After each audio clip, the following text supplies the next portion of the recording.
Member of Parliament Cathy Hughes said she's concerned with the way the 16-year-old alleged rape victim is treated in this matter.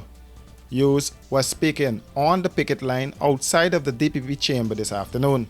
Having her away from her family still, not back maybe in the village, who is considering what is best for her?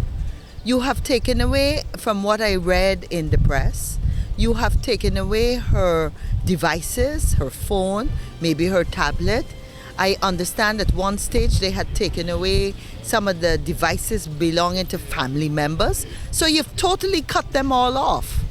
They're the ones that are suffering and cannot even communicate. And most importantly, the last time I spoke to my colleague, Kemraj Ramjatan, who had been asked by the mother to represent her, he was not being allowed to speak with his client. So there's some fundamental, basic human rights that the law allows that are being denied, Hughes said she's confident that the victim is not receiving the best support. I am not sure, I am not confident that we're giving her the best support, and long term, it makes it harder for someone to step forward and to say this has happened to me when the protection they get is practically nothing. Practically nothing. You're dealing with the personal trauma, the damage to your body, your spirit, your mind.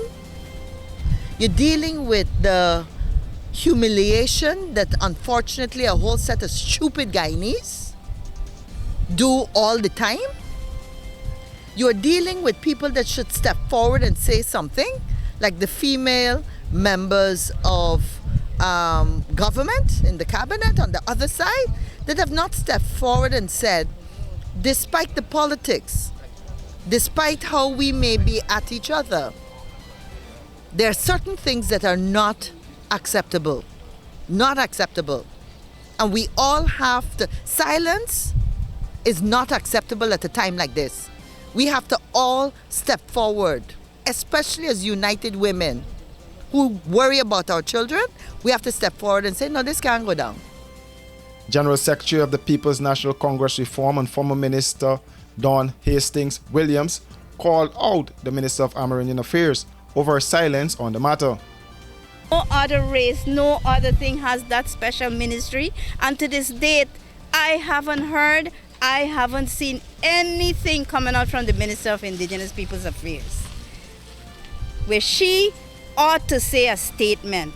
I don't know, being silent, I think in my opinion, and in the opinion of all the Indigenous brothers and sisters, being silent is acceptance. It is normal that these things be done to our Indigenous boys and girls. I am saying, I am pleading, and I need us to bring this to an end. Justice must be served, and justice must prevail. I am also calling, I continue, and I'm not going to stop here. I'm going to go out to international organizations. I am not going to stay here until justice is served. Since the allegations were made public some 2 weeks ago, Minister of Amerindian Affairs Pauline Sukai has said nothing on the issue. The Police and the Child Care and Protection Agency probe into the matter was completed, and the police's file was sent to the DPP for legal advice.